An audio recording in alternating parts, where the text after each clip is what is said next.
What's going on, guys? It's your boy J-Toy TV, and I'm back with another banger. The holidays are rolling around, so I hope all of you guys are doing really good. Our families is good, life's good, school's good, whatever you got going on, and things are well.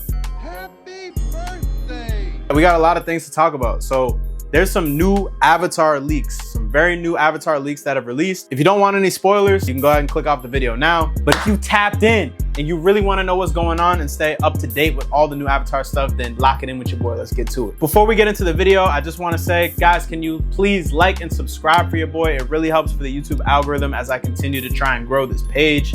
If you hear anything or see anything in this video that you like, all I ask is that you just leave your boy a like. Love y'all. Appreciate it. I'm recording a video, bro.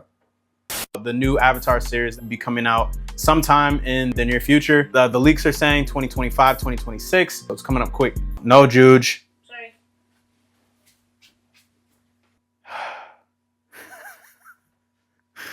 Nigga came in here playing the guitar and shit.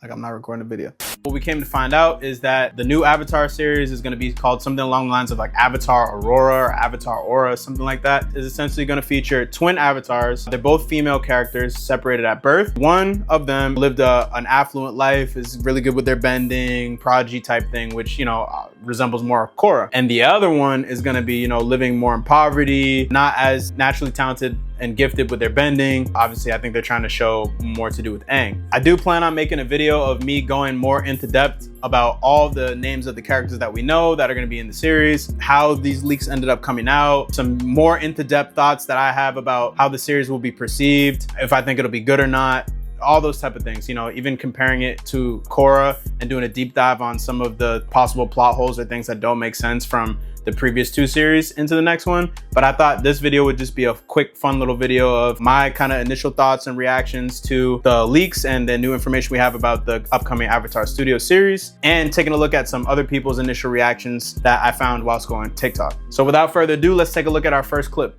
That new Avatar series, y'all can keep that. Leaks came out and it don't look good. Twin avatars, they were separated at birth. One is well trained and wealthy. The other one broke, homeless, with one leg. A monkey cat as an animal guide. And then it takes place in the future where they on hoverboards and shit. Korra died defending the world from a cast of whatever, a crazy huge event. The 4 nations don't exist anymore. It's 7 nations now. How does that work? I'm sorry. It don't look good. I'm sorry. So the only Avatar things that I'm really looking forward to is the movie coming out in theaters in 2026, and then the live action, because this does not sound good at all. Like a one-legged avatar is crazy. It's like twin avatars. Like I don't know if it's gonna be twin avatars or one, but one-legged avatar. Stop it. So there's a lot to break down, obviously, there from that clip. Obviously, he didn't like it. He did mention the upcoming movie that's going to happen in 2026 for Avatar. It will probably be the, you know, second project that we get from Avatar Studios. And it's essentially going to focus on the original cast shortly after the war and, you know, when Aang and them are kind of grown up. So it's not quite as far down the road as Korra, as that was like 80, 79 years later, but not like immediately following the war as in some of the comics. It'll be somewhere in between. Young adults, essentially. He did mention that one of the avatars is actually going to be disabled. If I remember correctly, it would be the non-affluent twin. So the one that grew up, you know, kind of hard, struggled with the bending and stuff, that twin. When you honestly think about it, the creators of Avatar have always kind of been progressive. Some of the themes that are in the original Avatar series, I made a whole video about this. You can go check it out. Sexism, with how Sokka kind of treats and interacts with girls and women in the series. You get doing the right thing and morality. You get spirituality. You get all these kind of things that you don't normally see in a children's TV series in the original series. So it doesn't surprise me that they're kind of trying to be more inclusive and progressive again when it comes to this series. Some people may like that, some people may not. We saw in the original series with Toph, she was disabled and that she was blind, and that was something that people really appreciate and like about her character specifically and the series. So, you know, when I initially heard it, I didn't really think that I would like that too much. I think she's missing a leg, but moving forward, you know, maybe there'll be some cool ways that she uses bending to make up for that disability. We'll see. Something else that he touched on was that the series takes place in the future. So this would be the 3rd installment in the series. And you know, obviously it kind of follows chronologically. You start off with Aang, and then which usually takes, you know, it's kind of pre-technology age. So I'm gonna guess maybe that would be sometime during the 18th century, like early 18th, mid 18th century. They just kind of started, you know, inventing air travel and, you know, submarines and kind of some of this stuff. But it's still not, you know, up to modern standard, as they use bending as, you know, to find some kind of cool ways to get around some things. So I think it's like probably more then. Then you go into Korra, which is about 80 years later, which seems to take place in the early 19th century, maybe, you know, the maybe 1910s, 20s, 30s, around that time. You get some early automobiles, you know, early industrialization, some city stuff. So I think it, you know, probably somewhere around those 10s, 20s, 30s. And then this series takes place in the future. So that would be, you know, someplace kind of modern, maybe not, you know, 2010s, 20s, but maybe sometime early 2000s. And then, yeah, one of the other things he touched on was the spirit animals.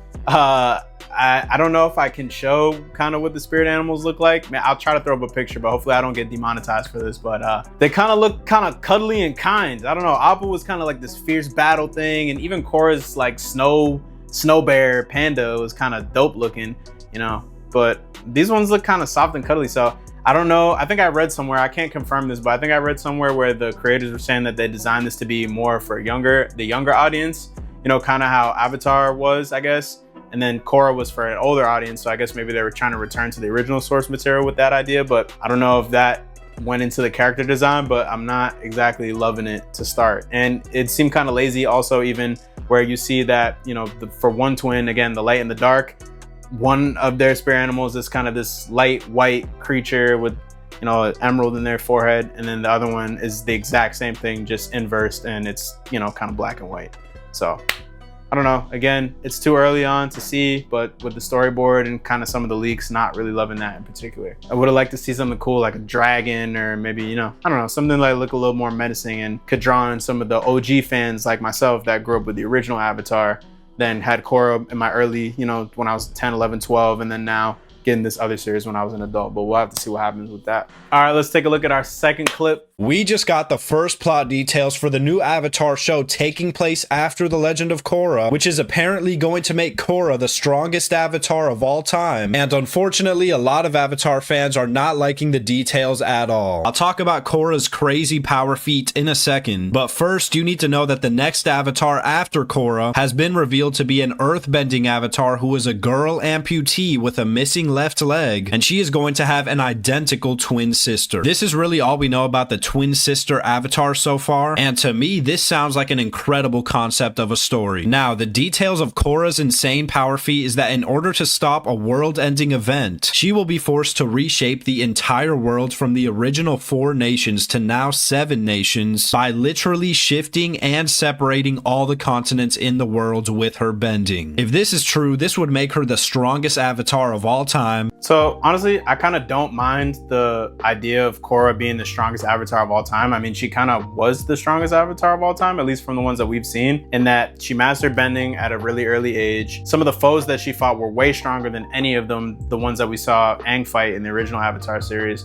And then maybe even some of the ones even before that. I mean, we didn't see it, but go ahead and assume. Even her involvement and the extent that she was in the spirit world was otherworldly. So honestly, that doesn't really bother me. The fact that she kind of reshaped the 4 nations into 7 and stopped this like world-ending event. I honestly like this idea. It's not even in specific to Korra being the strongest Avatar, but I kind of think it's a slick, creative way to kind of reshape and give a new, interesting feel and concept to the Avatar world, and adding some nations and maybe, you know, mixing things up a little bit instead of just having the 4 original nations how it was way back when. Honestly, if you look at the state of the world currently after world wars and other things in real life, you know, the main kingdoms and nations and alliances, or whatever you want to think of, you know, the old world, don't exist current today. You know, modern day Russia used to be USSR and all these other things. That honestly makes sense, and I think that's a really clever way to give Korra her flowers,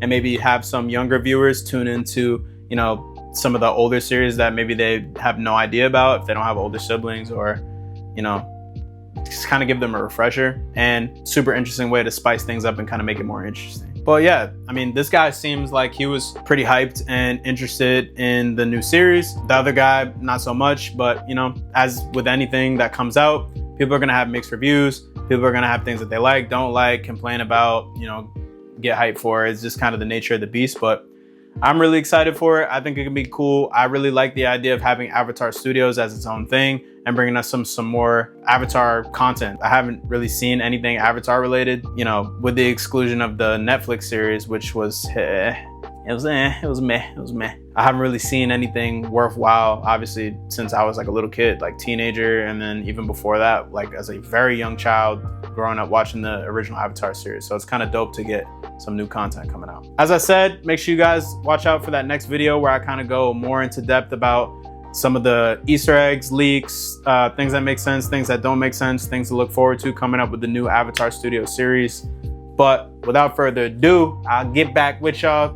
Thank you guys so much for watching. As always, make sure you leave a like and subscribe. But until next time, J2A TV, out of here. Too many times I feel like I'm out of love. Is you really rocking with me or is you a dub? I ain't playing with you, don't you treat me like a scrub. You could be my queen, is you with it or not?